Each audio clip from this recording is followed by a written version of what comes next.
Okay, this is bad. This is really bad. This is tragic. This challenge run was insanity. Most people say insanity is doing the same thing over and over again, expecting different results, but we're talking about mental insanity.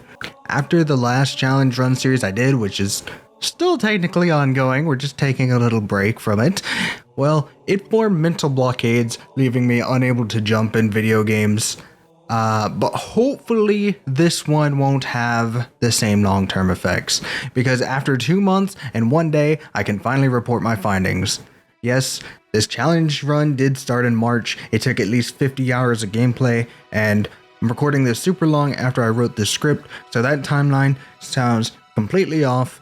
But enough with hyping up the challenge. It's time to tell you what the challenge is.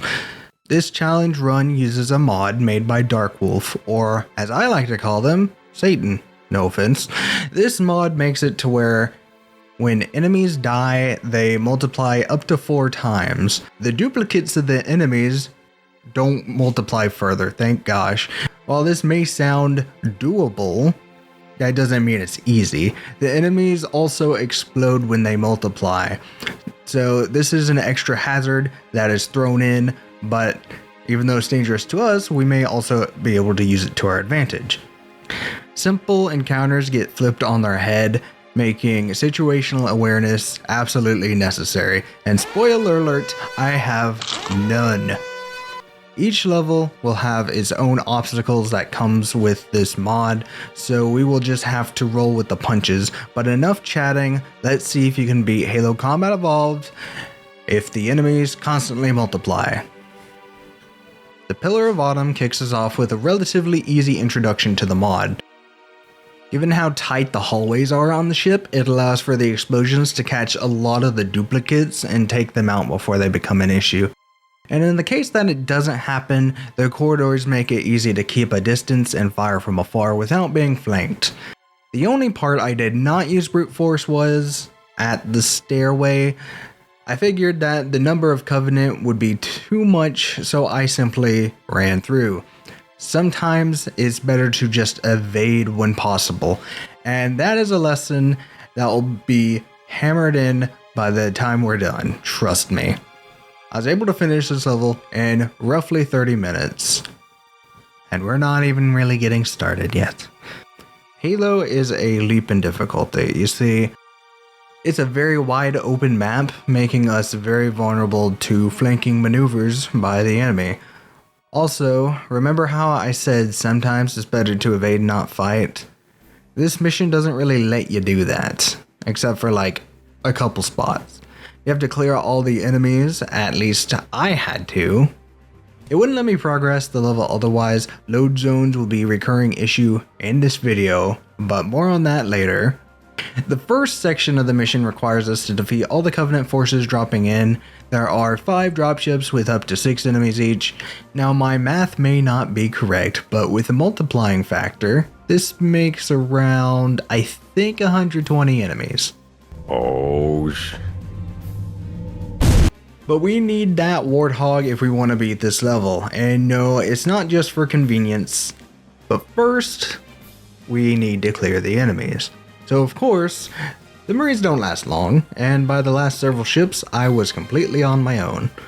Now the tactic for this on legendary speedruns is to be aggressive, because if you're too defensive, the enemies will surround you and overwhelm you, which is only amplified by this mod, but since the enemies multiply, being aggressive also is not very viable. I tried a good while to play defensively, and using my grenades sparingly on elites, but despite my best efforts, I would always get overrun. At this point, I decided to mess around with the game mechanics a bit. You see, I mostly forte in movements and special trick jumps, but if I couldn't fight the enemies, I would try to exploit them. So I thought that maybe I could go to the next load zone and somehow get rid of the enemies by doing that. But now I know that that's not a thing on Halo Combat Evolved. As I like to say, you learn something new every day. But there is a pleasant surprise. When I came back to the area, Foehammer flew in with her Warthog, which is exactly what I wanted. Why defeat the enemies if we can just grab the Warthog and run away? So with the Warthog, I do the jump, skip the enemies at the light bridge, and then it's time to save the 3 Marine squads. This is where the mission gets extremely janky. So the order I went in, or tried to go in, was Cliffside, Hill, and then Rockside. When I did Cliffside, it was extremely difficult to defeat the enemies guarding the structure, and then get to the Marines to safety. It's not impossible, but after reaching the Marines and then blowing up, well, the checkpoint was not very forgiving. So instead, I opted for a different strategy where I would rush the Hog into one of the buildings and use it as a barricade to fight incoming enemies. After this shenanigan ran its course, I grouped up with the Marines, and this is where the jank begins. Through a chaotic course of events, all the Marines died in unfortunate circumstances. This wouldn't be a problem, but for some reason, whatever happened counted as a betrayal. I didn't know that until after I got a checkpoint, so this sucked. When I got to the hill, the Marines were, of course, hostile because I betrayed them, so I took them out to speed things up. This had no hiccups, was a little inconvenient, but overall no hiccups. But it did make the rock slide area a fiasco. The Marines on the rock were not happy with me, and those sniper rounds that they have really hurt. And worst of all, there are enemy dropships bringing in loads of troops, and again, they are multiplying. So despite my best efforts to rack up some roadkills, the number of enemies quickly became out of hand and would gun me down. This is where our beloved Warthog turret comes in handy. Taking aim from afar, I began to fire wildly into the hordes of enemies. While the grunts and elites were easily fooled by this tactic, the jackals were not. Jackals have shields that deflect the rounds we fire, unless we are lucky and land shots in their hands. But they also spam overcharged plasma pistol shots, a newfound hatred of mine. So because of this, there is no way to safely fire from the Warthog, because despite it being invincible, we are not. The only solution is to jump off the turret as plasma rounds near impact and then jump back on, fire more, before repeating the process. Despite this taking a long time, a really long time, I am eventually able to clear out all of the enemies in this area, and then the Pelican didn't come. I had to go back to the cliff to get extracted for some reason. Like I said, the load zones were really glitchy this whole run, some being my fault, but some being the game's. All in all, this level took me around 3 hours, which may sound like a lot, but compared to upcoming missions, is about average, and there are some that are worse. Truth and Reconciliation is usually a mission I enjoy, but now it's a terror imprinted upon my mind. The first area of the mission is divided into 4 sections. The first one with the Marines, well, I call it that because that's as long as they lasted. The second section, which is not notable and rather easy. The third area, which has a number of elites, jackals, and shade turrets that were a bit problematic. And then the fourth section with the gravity lift is where you would think a lot of the issues would arise, but throwing grenades at reinforcements as they come down the lift works out well as per usual. Upon entering the ship, it hit the fan. You know what it is. It hit the fan. We are in a very vulnerable position. The gravity lift chamber has very bad cover and 4 entryways that the Covenant come through. Because of how fast they multiply, it is impossible to stay in this room and not get overwhelmed. There are simply too many enemies. To add on to that, we have wave spawns that are RNG based. You can get grunts, which would be fine. You can also get jackals, which is not as fine. And you can even get a mix of the two. But the worst part is each wave has a chance to spawn a golden elite. There are 10 waves. This means that if I am unlucky, I can get stuck fighting up to 40 to 50 golden elites. At some point, I stopped counting, but I am 100% positive that That happened at least a couple of attempts. So now that I've broken up what I'm fighting, what are the ways to beat them since we obviously can't hold our ground? Well, speedrunners use a trick called belly skip. It requires a precise setup that uses anniversary graphics that, well, this mod doesn't let you switch to anniversary graphics. And I've never done this trick before and have no muscle memory of it. So that trick is off the table. Although I did try it, but it did not work, no matter how many attempts. I tried to bait the enemies into the opening doors that would open at the end of the firefight, but yeah, they wouldn't open notably. I didn't try so hard. So if there's a way to do that, well, I would cry, so don't tell me that. The last tactic to employ is on the other side of the graph chamber. These doors open and they actually have a hallway you can use to fight in. So the goal was to kill the invisible elite and run into this hallway. If he didn't spawn from that hallway, well, I would have to wait for the first wave that did.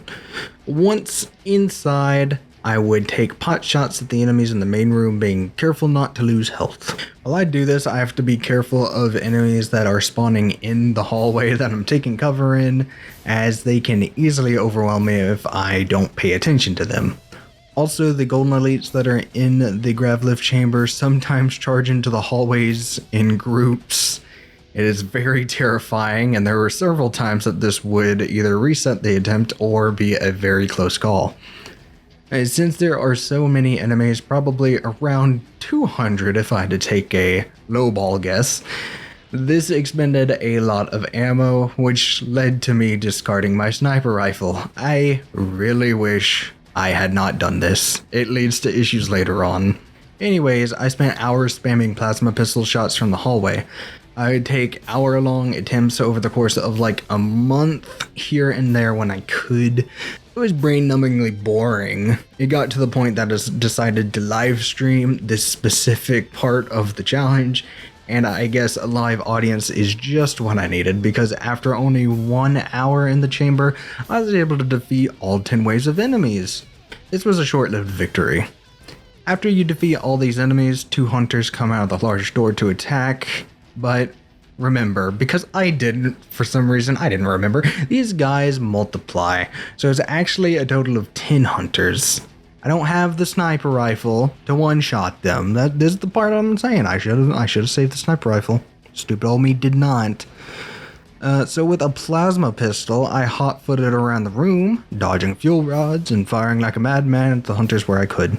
Since hunters on CE are slow to fire and their melees aren't really deadly if you bounce off of their arm effectively. It wasn't too difficult, but I could easily be taken out if I got sandwiched by 2 hunters. After defeating 6 of the hunters, the doors began to open. I guess the 2 initial hunters were some kind of trigger that it needed. I wasn't sure, but that's what I'm guessing. That's what I think. But I took that as an opportunity to move to the next area and leave 4 of the hunters behind. The hallways weren't too difficult, but I only had a single health, so I did take a few tries to get through. The difficult being grunts or jackals that would spawn in the hallways behind us, and once you kill them, of course they multiply, so you could be sandwiched by like a couple squads at once. Once I got to the hangar, I was determined to do the grenade stack and reach the 3rd floor. I had never done this trick before, but the amount of enemies it would avoid was all too enticing. So after watching some tutorials from Naked Eli, I was able to bounce up to the 2nd floor, and from there to the dropship, and then one more time to the 3rd floor. Editor me here. I don't know what happened when I wrote down the notes while completing this mission, but as you can see reflected in the gameplay, I clearly used a different grenade jump.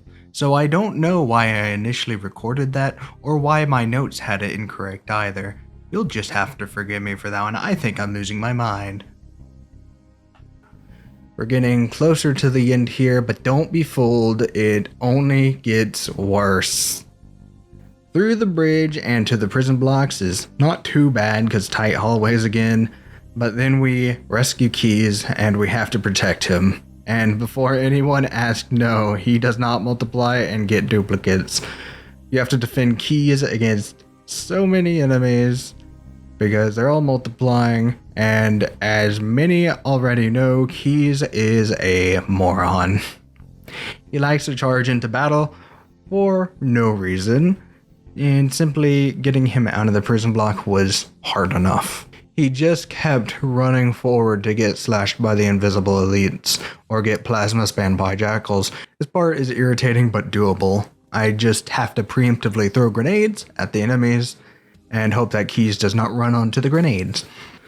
Once we get to the bridge, well, I lose my shit.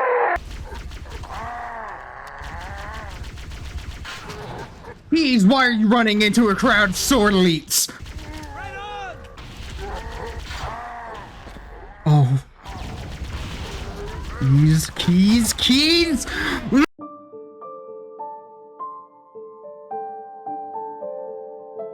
But anger doesn't fix problems, does it? There are 3 invisible elites in the bridge. This means there are actually 12 after you kill the first 3, so total 15 invisible elites. Unlike the ones that attack at the prison blocks, these ones have energy swords, which makes them a danger to me, but a massive threat to Captain Keys. He's a one-hit kill. Now, invisible elites are actually one of the easiest enemies to kill. They have no shields, so that, no problem. But again, Keys is a one-hit kill here. There are 12 of them, and Keys is a moron who runs into the room with the survival instincts of a goat.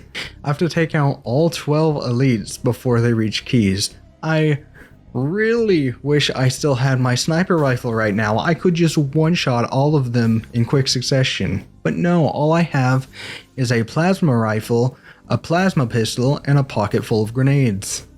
While trying to clear this room, there were so many attempts where one single elite would slip past and slash down Keys. The fact that they would ignore me to do this made me so unfathomably angry. I would always either be really close with the last elite slaying him, or not even close and we just get swarmed. My grenade placements weren't always perfect. I wasn't exactly being frugal, but something was changing the outcome of each encounter. This something was the elite's positioning when I entered the room. The 3 original elites patrol the bridge, and depending on how long they have been loaded in when I walk through the door, they will be at a different point in their patrol. This is really good news. All I have to do is time it right, and okay, it still took a few times.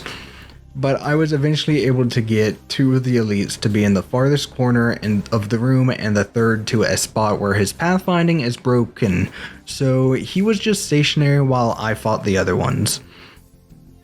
After all this, it was still a bit of a close call, but we did it.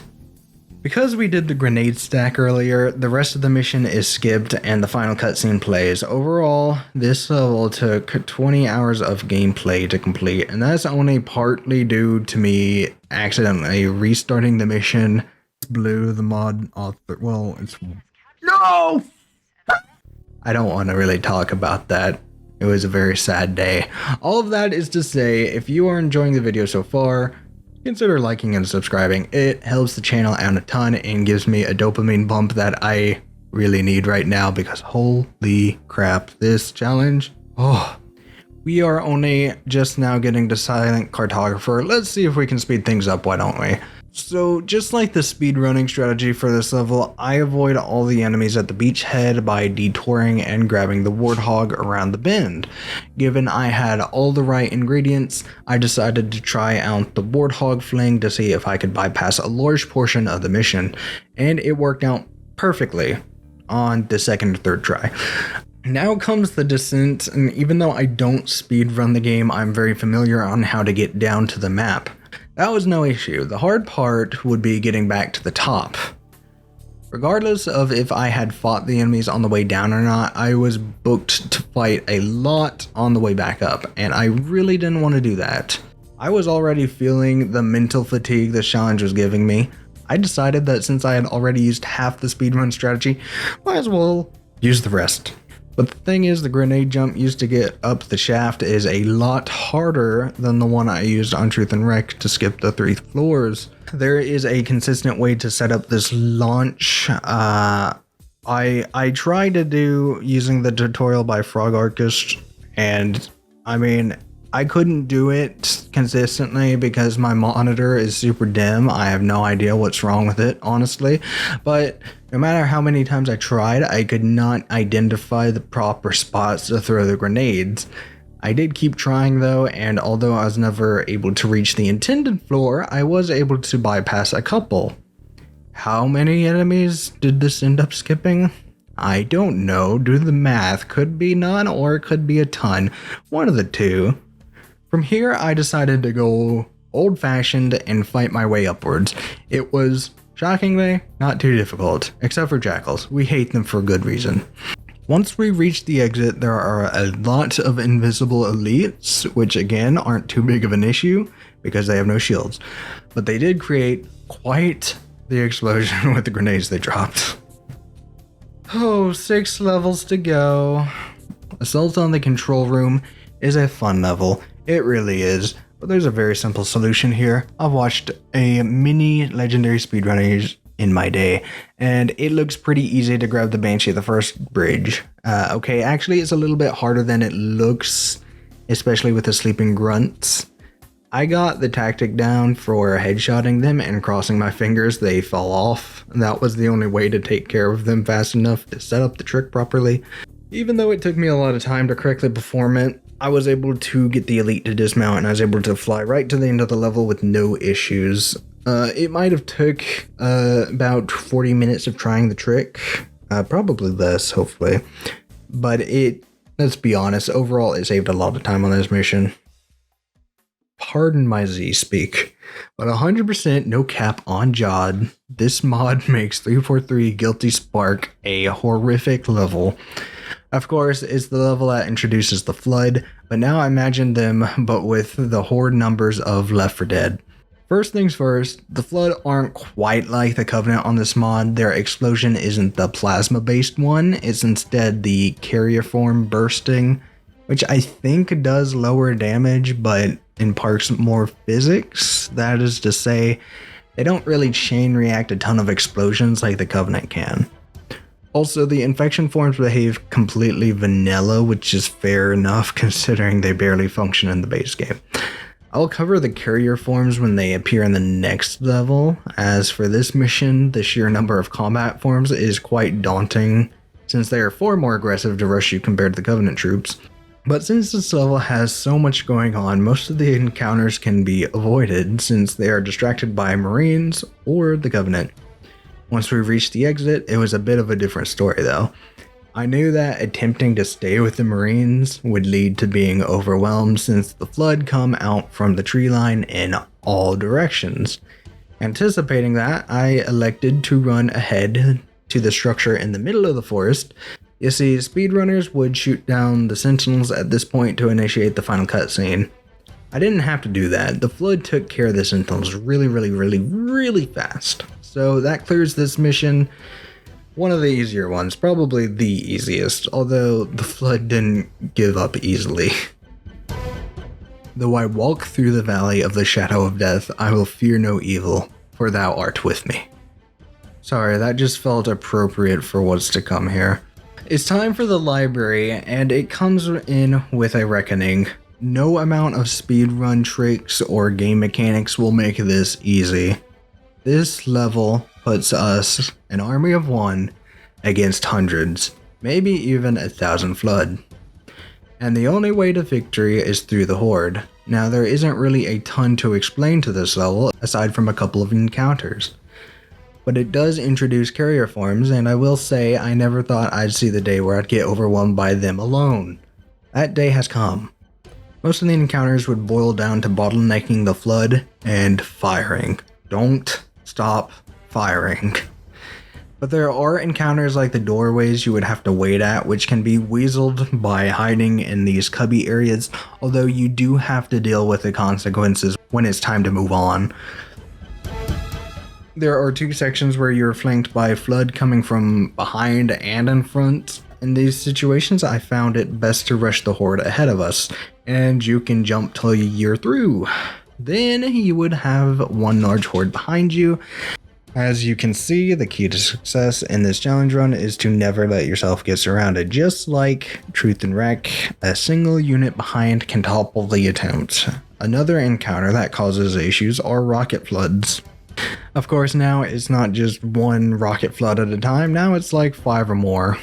This turns their dangerous rocket into a dangerous rocket barrage.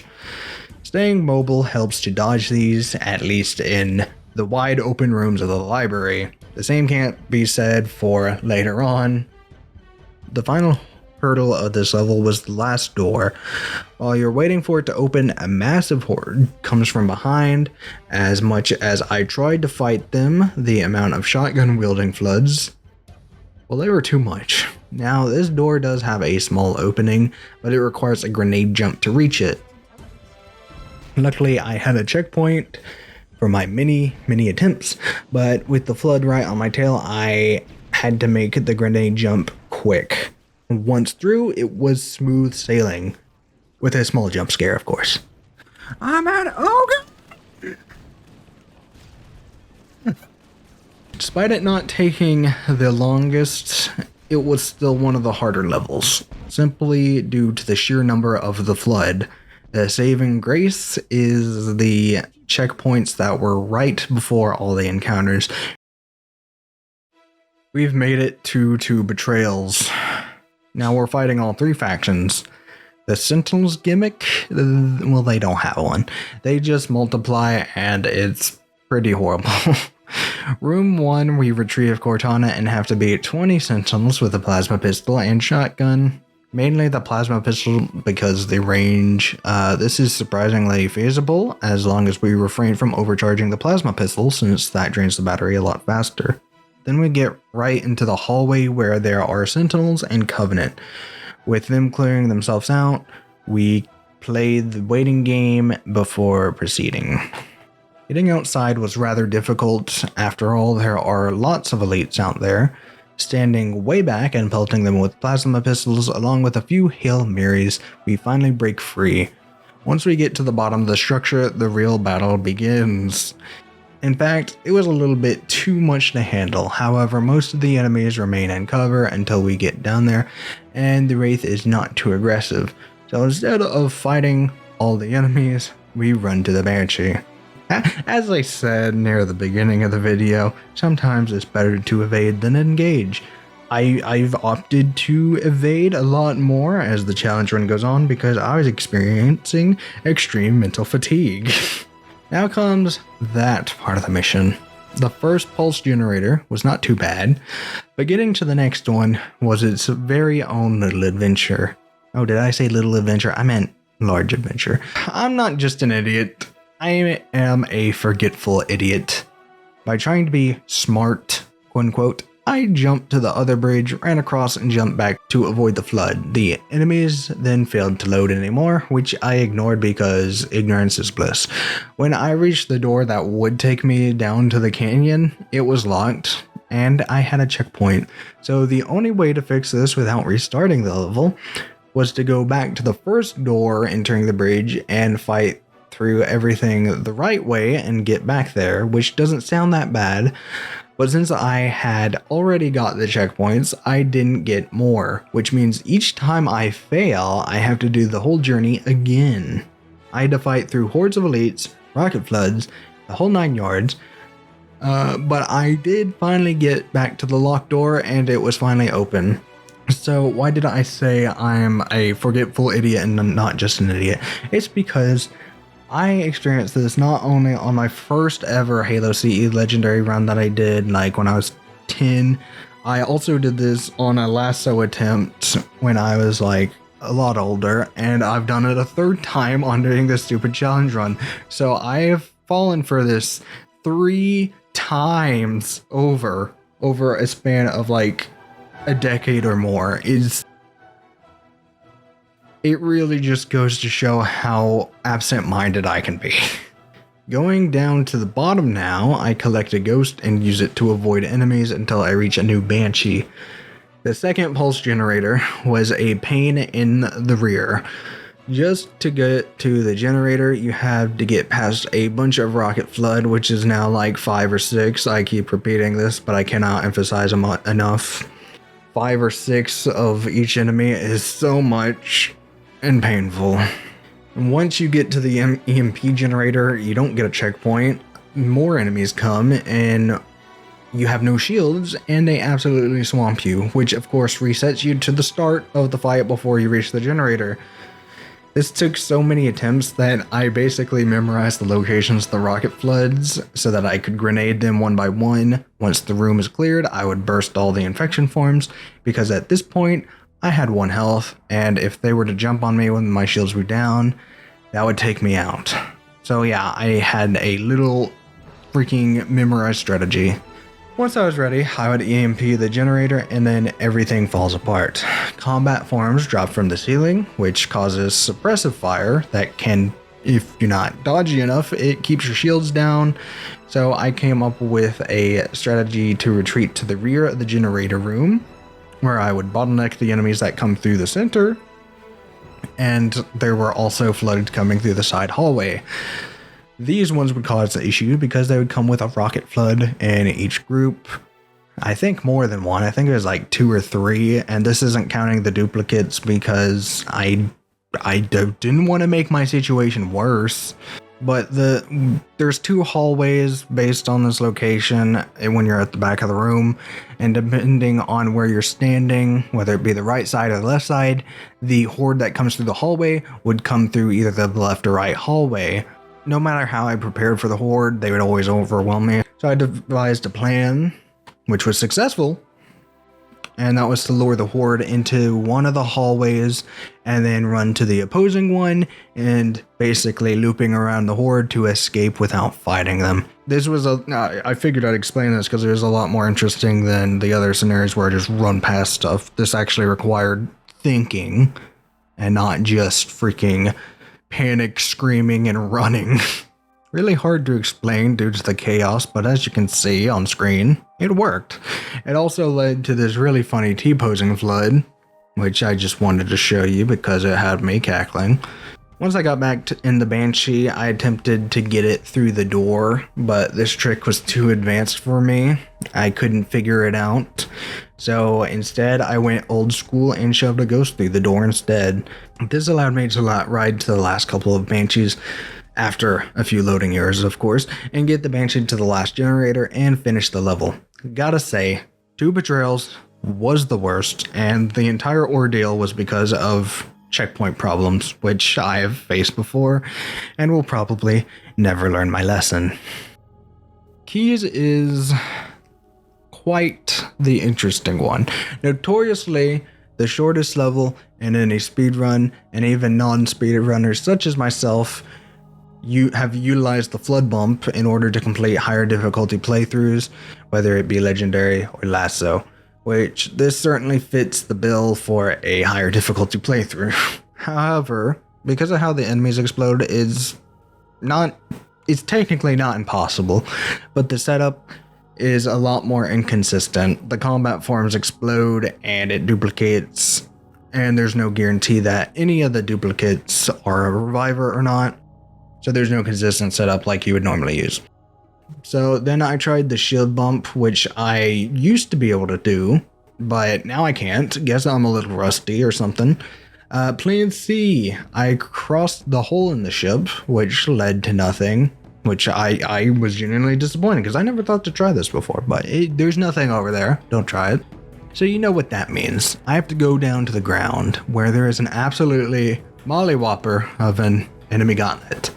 The canyon has open areas and also tighter passages. If you get caught in one of the passages with enemies, well, you're dead. You're either being dogpiled by carrier forms or exploded by combat forms. And in the open areas, it's a hassle to avoid hit scan weapons like magnum shotguns and assault rifles. It would be well advised that you run like hell in order to avoid some of the enemy clusters. Save for the hunter section, which shockingly, despite there being 10 of them, the they get overrun by the flood, who are able to overpower them. And once they are done, then we run. Once we near the grav lift, it becomes very time sensitive. If too many enemies spawn, there's no way to safely enter it. So using the overshield, we run and gun our way up to the lift area and make it back into the hangar. Luckily, there's not a similar experience to, the Truth and Wreck run. So from here, we slow down and we actually start to fight the hordes so that they don't get behind me. Since the Flood are dropping consistent shotguns, it's a lot easier than fighting hordes of Covenant. Ammo is no longer an issue at this point. In fact, it hasn't since the Flood were introduced, but I neglected to mention that. Once we reach the bridge, we finally get to take revenge on Keys for earlier issues. It was very cathartic. After the cutscene ends, the doors fly open and we get swarmed by Covenant and Flood. A ton of them. After a few attempts of fighting the hordes, using hiding spots and other tactics, it was actually a better idea to just run to the end of the mission, which probably feels out like a cop-out at this point, but whatever. The end of the mission happens to be through the horde of the Covenant. Luckily, I have enough health at this point and vault over the enemies and stick myself in a relatively safe spot to recuperate before clearing the way back to the hangar. Once there, we wait for the Banshees to land and then we nab one to finish the level. I can see it, the light at the end of the tunnel. It's time for the last mission, the Maw. The question is, how different is it from the Pillar of Autumn? The mission plays out very, very similarly, with the majority of the enemies being funneled through tight hallways, and as a result of that, it is actually easy to keep crowd control. The only time that breaks this rule is the cafeteria and the reactor room. The cafeteria has a bunch of elites and fuel rod grunts, and I won't lie, they did give me a bit of trouble, but once they are finished, the rest of the mission plays out mostly the same as normal. At the reactor, the base game already has a crowd control challenge, as enemies are consistently spawned throughout the room while blowing the heat vents, but if you get them all back to back to back to back, we only really get harassed by a few sentinels. And once they are all destroyed, we are pretty free to get to the elevator and reach the warthogs.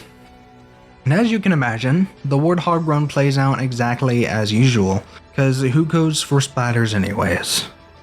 Although I did give myself one last challenge and went for a 360 and I got it first try.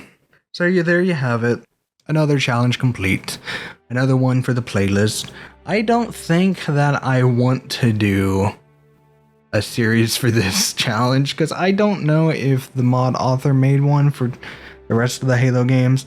And if they did, I do not want to do that.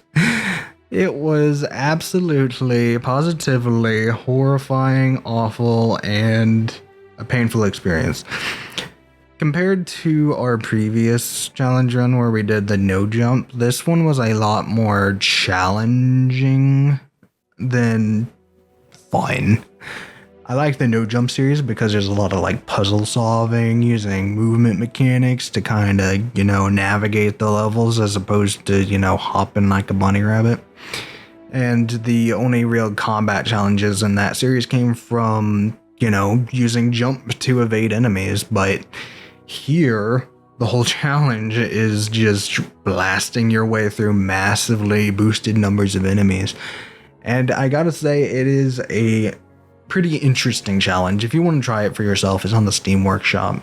Overall, it's a fun mod. I would recommend trying it out. I wouldn't necessarily recommend doing the whole game on Legendary. Definitely don't try it on Lasso. I think you would regret that. But yeah, that's all I got for you.